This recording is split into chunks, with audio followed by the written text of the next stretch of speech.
au scrutin.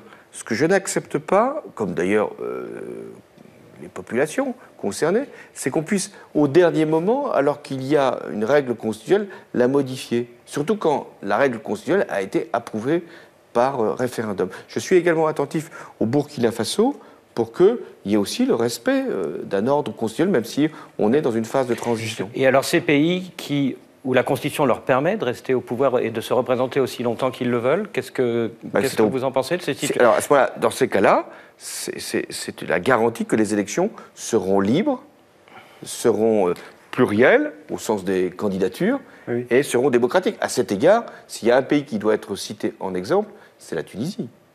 Et par exemple, qui est capable d'organiser des élections législatives incontestées, oui, et une élection présidentielle qui n'est pas encore achevée, qui est également incontestable.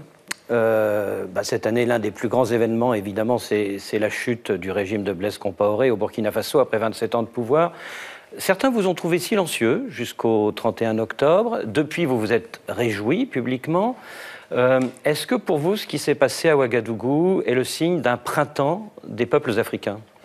C'est le signe que les Africains sont attachés à la démocratie et attachés à l'ordre constitutionnel. Quand on fait voter des peuples pour des constitutions, à travers des référendums, on ne peut pas les modifier impunément. Quand un chef d'État reste plusieurs mandats de suite, alors même qu'à un moment, il est fixé une limite d'âge, ou il est fixé un nombre de mandats qui ne peut pas être dépassé, ne peut pas être décidé autrement. C'est ce qui s'est passé au Burkina Faso. Vous m'interrogez sur le fait que la France serait restée silencieuse. Non, je ne suis pas resté du tout silencieux. J'ai même écrit à Blaise Compaoré, avant même qu'il ne prenne sa décision de vouloir changer la Constitution, qu'il pouvait occuper des fonctions prestigieuses dans un certain nombre d'organisations, si c'était possible, et qu'il fallait qu'il y réfléchisse avant de prendre sa décision. On voit ce qui s'est produit. Ensuite, la France a veillé à éviter un bain de sang comme partout, où elle peut être utile. D'où l'exfiltration. D'où l'exfiltration.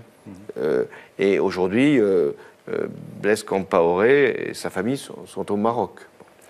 Et je pense que ça peut servir de leçon, ce qui s'est produit. À beaucoup de chefs d'État, d'ailleurs pas simplement en Afrique, on ne change pas. La sulfureuse cellule africaine de l'Élysée. Créée en 1960 par Jacques Foccart, la cellule africaine sera accusée de tous les maux. Coup d'État fomenté depuis Paris, détournement d'argent pour le financement de partis politiques. Depuis plus de 40 ans, c'est au numéro 2 rue de l'Élysée que se font et se défont les régimes de nos anciennes colonies. À Djibouti, le président de la République, Ismaël Omar Guelleh, est furieux. Son credo, la mort du juge Borrell est une affaire franco-française et elle n'a que trop duré. Il a bien l'intention de faire passer ce message à la France en venant à Paris en septembre 2002. Mais une conférence de presse catastrophique va définitivement gâcher son voyage. Car Michel Desprats, journaliste de Canal+, n'est pas là pour évoquer les bonnes relations entre la France et son ancienne colonie. 2 anciens membres, Monsieur le Président, de votre garde présidentielle, il s'agit de son chef et de son adjoint, vous accusent d'avoir organisé l'assassinat du juge Borrell à Djibouti en 1995. La veuve de Bernard Borrell demande votre audition. Et si le cas se présentait, accepteriez-vous de répondre à la justice française ? Je suis un chef d'État, n'est-ce pas? Et je n'ai pas de... Mais ceux qui m'accusent ne sont pas devant moi, n'est-ce pas, pour m'accuser, n'est-ce pas? Et je ne vois pas pourquoi un coopérant qui est dans notre pays, à notre demande, pourrait être assassiné par notre gouvernement. Qu'est-ce que je ne vois pas, n'est-ce pas? La chose la plus simple aurait été de lui dire de partir et de quitter notre territoire, mais nous n'avons pas besoin de l'assassiner, n'est-ce pas? Si j'ai bien compris, donc, si un juge français vous demandait de répondre à vos accusateurs, vous refuseriez... Il n'y a pas d'accusateur, monsieur. Je ne suis pas au courant de ce que vous racontez. Je ne suis pas au courant des gens qui m'accusent. Tout le monde est au courant, c'est dans la presse. Ah ben ça, c'est la presse. Hein. La presse, elle fait ce qu'elle veut. Elle écrit ce qu'elle veut. Mais je ne suis ni de près ni de loin concerné par cette affaire. Donc vous cherchez à me... Comment expliquez-vous avoir été cité dans des notes des services secrets français comme pouvant être le commanditaire d'attentats anti-français. Ce sont des pièces qui font partie du dossier d'instruction sur l'affaire Borrell. Yeah. Vous ne voulez pas répondre? Ah bon? Allez, excusez moi.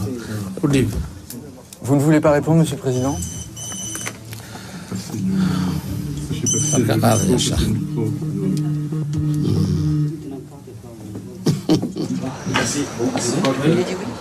Le président djiboutien, complètement déstabilisé, quitte la conférence prématurément, remonte dans sa voiture et file à l'Élysée. Jacques Chirac le reçoit chaleureusement, lui agrafe une légion d'honneur sur le veston et lui promet de demander à la nouvelle juge d'instruction, Sophie Clément, d'aller plus vite dans son travail d'enquête. Une façon de calmer son ami djiboutien. Un ami que la France connaît très bien et depuis longtemps. Policier français avant l'indépendance de 1977, Ismaël Omar Guelleh sera par la suite le cauchemar de nos services secrets. Dans leurs notes, ils le présentent comme un affairiste sans scrupules, dont l'ambition sans borne le dispute à la corruption et à la manipulation. Ce n'est qu'après la mort de Bernard Borrell que le ton va changer. Ismaël Omar Guelleh devient soudain respectable, il est paré de toutes les vertus et il sera soutenu par la France jusqu'à son élection à la présidence de la République en 1999 et toujours depuis, ce qui met évidemment nos services de renseignement dans une situation intenable. Je dirais qu'il n'y a pas de morale en politique, hein, et qu'à partir du moment où on avait choisi le successeur, c'était lui qui allait faire perdurer notre présence à Djibouti, et c'était là l'essentiel.